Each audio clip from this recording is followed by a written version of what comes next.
बॉलीवुड की दिलबर girl Nora Fatehi ने जहां अपने डांसिंग स्किल से हिंदी फिल्मों में जगह बनाई, वहीं अब उनको फीफा वर्ल्ड कप में गाने का मौका भी मिला। एक कैनेडियन टैलेंट को आखिर कैसे पहले हिंदी सिनेमा और फिर दुनिया के इतने बड़े इवेंट में अपनी आवाज देने का मौका मिला, चलिए जानते हैं। फीफा वर्ल्ड कप का क्रेज सबके सर चढ़कर बोल रहा है और आपने लाइट द स्काई सॉन्ग भी सुना ही होगा, जिसमें इंडिया की डांसिंग डीवा नोरा फतेही ने जलवे बिखेरे हैं।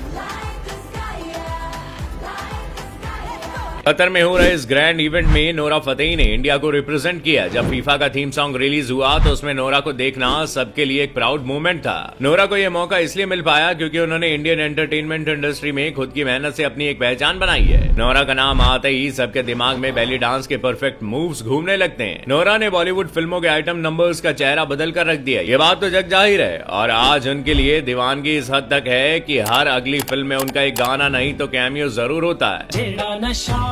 नशा तेरी अखां विचों आवे मैनू।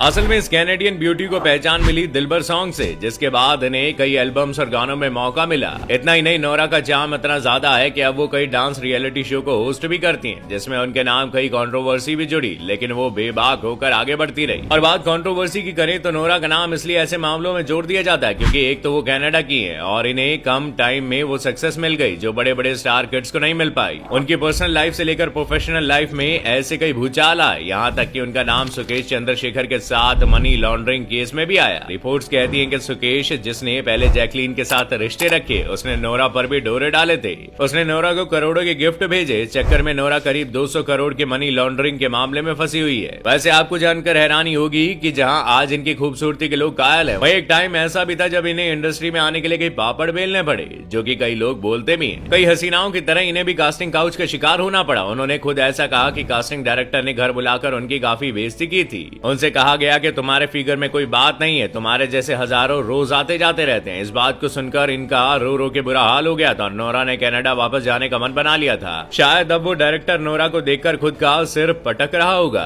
जब नोरा ने अपना मन बना लिया कि वो अपना सपना पूरा करके ही रहेंगी, तो इन्हें बिग बॉस में भी मौका मिला, जहां उनका नाम प्रिंस नरोला के साथ जुड़ा। इनकी लव लाइफ शुरुआत से ही कंट्रोवर्सी से भरी रही। बाद में इनका दिल बॉलीवुड के टैलेंटेड एक्टर अंगद बेदी ने तोड़ दिया। नोरा अंगद के प्यार में थी, लेकिन वो उन्हें चीट कर रहे थे। आपको जानकर हैरानी होगी कि अंगद ने एक टाइम पर ही नेहा धूपिया और नोरा फतेही दोनों को डेट किया था और सच सामने आने पर उनका रिश्ता टूट गया। फिर जब नेहा धूपिया प्रेग्नेंट हो गई तो अंगद को नेहा से मजबूरन शादी भी करनी पड़ी। आपको बता दें कि आज हिंदी सिनेमा पर छाई हुई नोरा ने तेलुगु और मलयालम फिल्मों में भी काम किया। इसका फायदा उन्हें कुछ यूं मिला कि जब उन्होंने ब्लॉकबस्टर फिल्म बाहुबली में मनोहरी गाना किया तो इनकी किस्मत ही बदल गई। ये एक आइटम सॉन्ग था जो जबरदस्त हिट हुआ था और इसके बाद नोरा को फिल्म इंडस्ट्री ने हाथों हाथ ले लिया। शायद आप इस गाने में नोरा को बिल्कुल पहचान ही नहीं पाए। इस फिल्म का एक किस्सा भी फेमस है कि इनके साथ इसी सेट पर बदतमीजी हुई थी और यही से इन्होंने अपना बड़ा नाम बनाने का फैसला किया था। नोरा को जितने लोग प्यार करते हैं उतने ही लोग उनको ट्रोल भी करने में लग जाते हैं। जैसे जब नोरा ने फीफा वर्ल्ड कप में इंडिया को रिप्रेजेंट किया तो लोगों ने ऐसा कह डाला कि नोरा तो इंडियन है ही नहीं, तो इसमें खुश होने जैसा क्या है। वेल, लोगों की ये बात एक हद तक ठीक भी है, पर ये बात भी आप जान लीजिए कि नोरा भले ही कनाडा की रहने वाली है और उनकी माँ के रूट्स इंडिया से जुड़े हुए हैं, तो कहीं ना कहीं नोरा का भी हिंदुस्तान से रिश्ता है ही।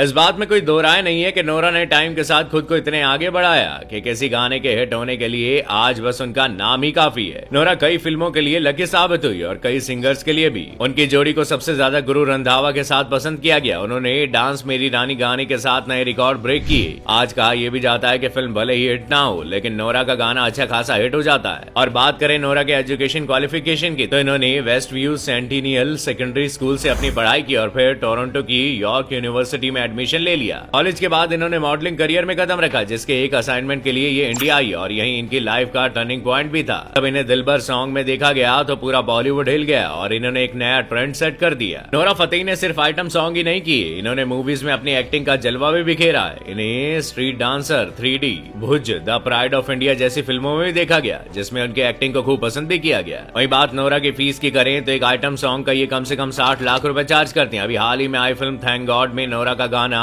मनी के काफी बड़ा हिट था। इसके लिए उन्होंने 1.5 करोड़ रुपए चार्ज किए थे। वहीं ब्रांड से नोरा 5 लाख रुपए एक सोशल मीडिया पोस्ट करने के लिए लेती है। रियलिटी शो जज करने के लिए उनकी एक एपिसोड की फीस भी 5 से 6 लाख रुपए होती है। और भाई हो भी क्यों ना, आखिर इनकी डिमांड ही इतनी ज्यादा है। नोरा फतेही जो कभी 5,000 रुपए लेकर इंडिया आई थी, आज करोड़ों की मालकिन है और किसी रानी की तरह जिंदगी जीती है। ये सब इन्होंने अपनी मेहनत से पाया। नोरा इस समय मुंबई के वर्ली में रहती है, जो एक पॉश लोकेशन है, और अब इनके पास खुद का घर भी है। नोरा के पास BMW 520D कार है, जिसकी कीमत 62 लाख रुपए है। इसके साथ ही इनके पास मर्सिडीज बेंज CLA 200D है, जो करीब 37 लाख रुपए की है। नोरा फतेही को महंगे बैग्स का भी खूब शौक है। आज इनके पास पैसे की कोई कमी भी नहीं है। इनके पास इतने महंगे बैग है जितना कोई साल भर का पैकेज नहीं होता। इनके पास लुई विटॉन कंपनी का हैंड बैग है, जिसकी कीमत 1.20 लाख रुपए। इनके पास फेंडी का भी हैंड बैग है, जो करीब 2 लाख रुपए का है।